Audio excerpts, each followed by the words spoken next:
Dark clouds began to cover the skies of Europe, the clouds of Nazism. And as they invaded Warsaw, they moved Jews, men, women, and children into the ghettos. Slowly, over time, the ghettos began to empty.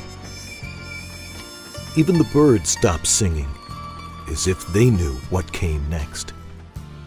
The trains of doom filled with the innocent and the pure, carrying them to their deaths. And it was on one such train headed to the death camp Treblinka, in the midst of the terror, the gasping, the weeping, and the despair, that a lone voice was heard singing. His name was Azriel David Fastig, the cantor of the saintly Moznitzer Rebbe, Rabbi Shaul Yedidya Elisar.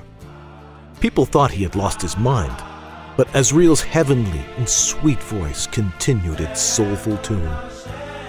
There he was, face aglow, eyes squeezed tight with concentration, fixated upon the words of one of the 13 principles of the Jewish faith, Ani Ma'amin. I believe with perfect faith in the coming of Moshiach, the final redemption.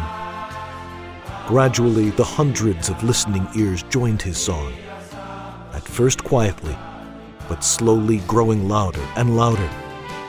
Soon the song spread from car to car, and every mouth that could still draw a breath joined in Azriel's haunting melody, Ani Ma'amin.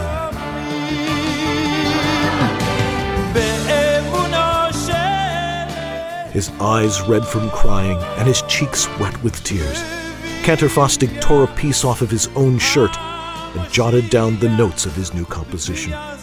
There he proclaimed, I will give half my share in the world to come to the person who will take my song to my saintly teacher, the Moznitzer Rebbe, who had escaped to the shores of the United States. A hushed silence descended upon the train, and 2 young men appeared, promising to bring the song to the Rebbe at any cost.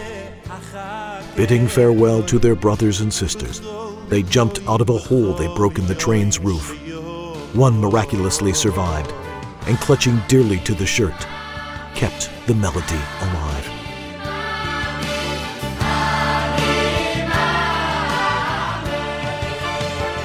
It was on Yom Kippur, just after the war, on the holiest day on the Jewish calendar, and the Moznitzer Rebbe's synagogue in New York was filled with thousands upon thousands.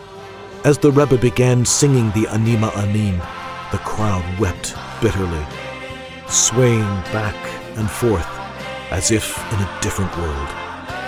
He trembled and declared, On their journey to the gas chambers, this song was born from the ashes of millions, and it will be with this song that the Jewish people will march as they greet Moshiach, the final redemption.